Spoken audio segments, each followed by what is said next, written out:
اللہ کی قدرت سے فائدہ اٹھانے کے لیے سب سے زیادہ یقینی جو راستہ ہے وہ دین ہے. جب دین ہوگا تو اللہ تعالیٰ کی قدرت نفع پہنچانے پر آ جائے گی. آگ ہو، پانی ہو، ہوا ہو، کچھ ہو، جتنے قصے نبیوں کے ہیں. مولانا الیاس صاحب رحمۃ اللہ علیہ فرماتے تھے کہ ایمان میں یہ تاثیر ہے کہ اسباب کی خاصیت کو بدل دے. ایمان میں یہ تاثیر ہے کہ اسباب کی خاصیت کو بدل دے.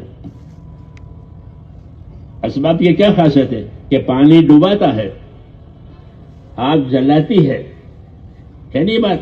ہاں، اسے کوئی انکار نہیں کہ یہ خاصیت اللہ نے رکھی ہے کہ پانی میں آدمی ڈوب جائے گا اور آگ کیا آگ جلا دے گی. جی ہاں، لیکن اللہ چاہے تو اسباب کی خاصیت بدل جائے گی، پانی نہیں ڈبائے گا. جیسے موسیٰ علیہ السلام کو اور ان کی قوم کو پانی نے نہیں ڈبایا. وہ ہزاروں تھے، ایک دکے نہیں کہ وہ ہزاروں تھے. وہ بڑا سمندر ہے، بڑا سمندر،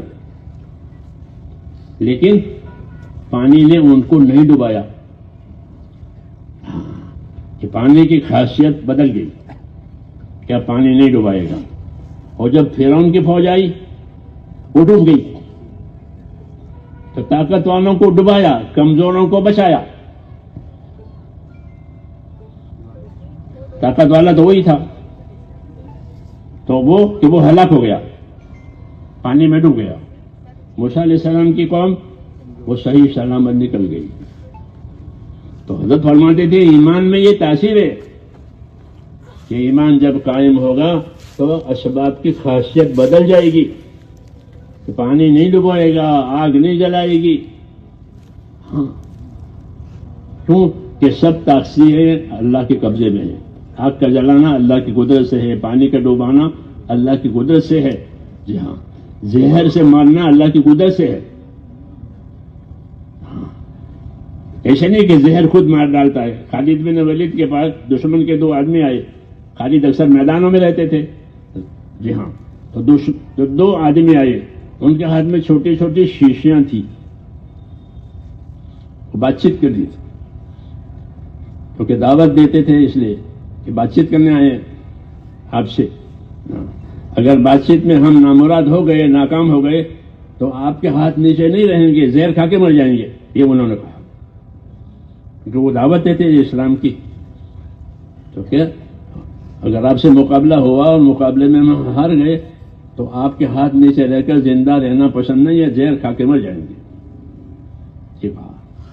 خالد بن ولید نے فرمایا کہ زہر سے آدمی مر جاتا ہے کہ ہاں، کہ کہاں ہے زہر؟ کہ لاؤ میں کھا جاؤں. تو کھا گئے تو پھر کچھ نہیں ہوا. کہتے کو میں زندہ ہوں.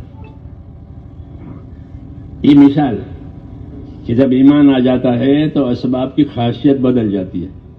یہ زہر مارتا نہیں ہے، پانی ڈباتا نہیں ہے، آگ جلاتی نہیں ہے. ہاں، ایمان میں ایسی تاثیر ہے کہ وہ اسباب کی خاصیت کو بدل دے. اس لیے ہم کو دعوت دی ہے شروع سے کہ اپنا ایمان تازہ کرو. کیا کرو؟ اپنا ایمان تازہ کرو. ایمان تازہ کرنے کی کیا شکل ہے؟ کہ لا الہ الا اللہ، لا الہ الا اللہ کثرت سے پڑھا کرو. یہ حکم ہے کہ اس کلمے کو کثرت سے پڑھاؤ. ہاں، اس اقرار کو کثرت سے کرو تو کیا ہوگا؟ ایمان میں تازگی آئے گی، نور بنے گا اندر. دوسرا حکم یہ ہے کہ اپنے ایمان میں قوت پیدا کرو.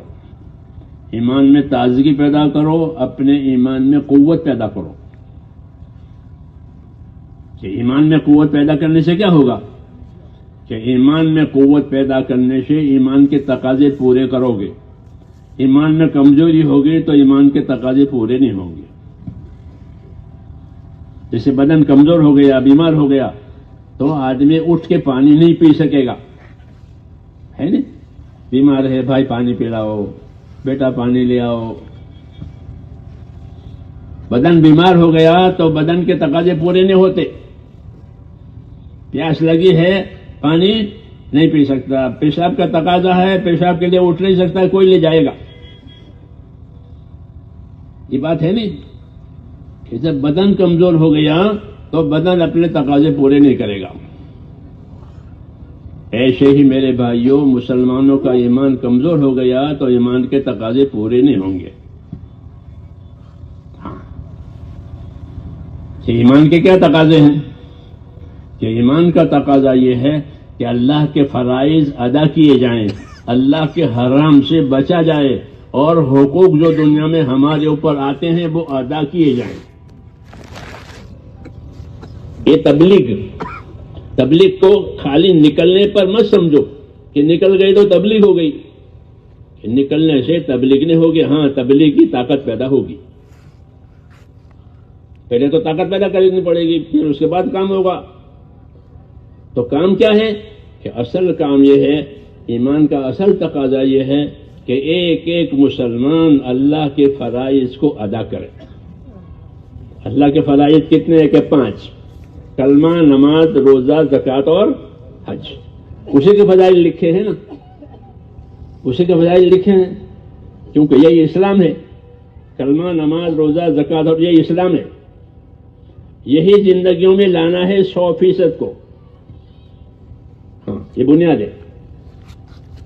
تو ایمان کا ایمان تقاضا، ایمان میں قوت آئے گی تو یہ تقاضے پورے ہو جائیں گے کہ ایک ایک ایمان والا اپنے ایمان میں کامل ہوگا، اپنے ایمان کی قوت کے ساتھ رہے گا، اور ایمان کی قوت کی وجہ سے وہ اللہ کے فرائض کو ادا کرے گا.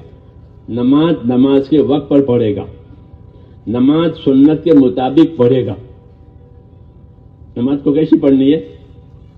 سنت کے مطابق یا سہولت کے مطابق. کہ جیسے سہولت ویسے پڑھ لو، کرسی پر بیٹھنے کی ضرورت تو بھی کرسی پر بیٹھ کے پڑھ لو. کہ نہ، جیسی سنت طریقہ ہے ویسی پڑھو. تو ایمان میں تقاضے آئیں گے تو ایمان کے تقاضوں کی وجہ سے اللہ کے فرائض ادا ہوں گے. نماز پڑھے گا اور نماز صحیح پڑھے گا. سمجھ میں آئی نا بات؟ نماز کیسی پڑھنی ہے؟ صحیح پڑھنی ہے. نماز کے علم و ذکر کے ساتھ ہوتی ہے. ایک علم و ذکر میں نمبر ہے نا آپ کے یہاں، علم و ذکر کا نمبر کون سا نمبر ہے؟ تیسرا نمبر ہے. تیسرا نمبر ایسا ہے کہ زندگی کی ہر حالت کے ساتھ ہے، لیکن مسلمانوں نے اس کو ہر حالت سے الگ کر دیا ہے.